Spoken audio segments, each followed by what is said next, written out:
কোনোদিন মিথ্যা তথ্যের উপর দাঁড়াতে পারে না, মিথ্যা বনায়ের উপর দাঁড়াতে পারে না। ৭১-এ কতজন মানুষ এই শহীদ হয়েছিল হিসাবটা নিশ্চয়ই আমরা জানি। রণাঙ্গনে আমরা ছিলাম। এটা কি ১ কোটি ২ কোটি না মুখস্থ বিদ্যা ৩০ লক্ষ? সত্যিকার হিসাবটা আমরা জানি না, বের করতে পারবো না।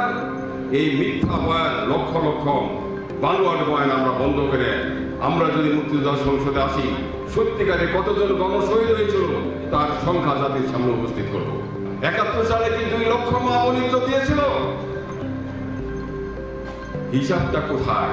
তালিকাটা বের করেন না কেন? সত্যিকার তালিকাটা বের করতে হবে। প্রথমেই বলেছি, একটা বানোয়াট মিথ্যা তথ্যের উপর একটা জাতি কোনোদিন দাঁড়াতে পারে না।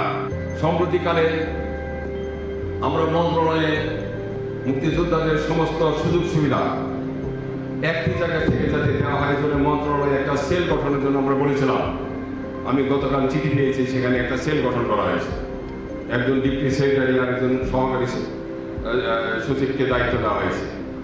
সেখানে চিকিৎসা ক্ষেত্রে যেটা আগের নীতিমালা আছে সেটা দেওয়া আছে, এখন নতুন করে একটা নীতিমালা হয়েছে যে কি হবে।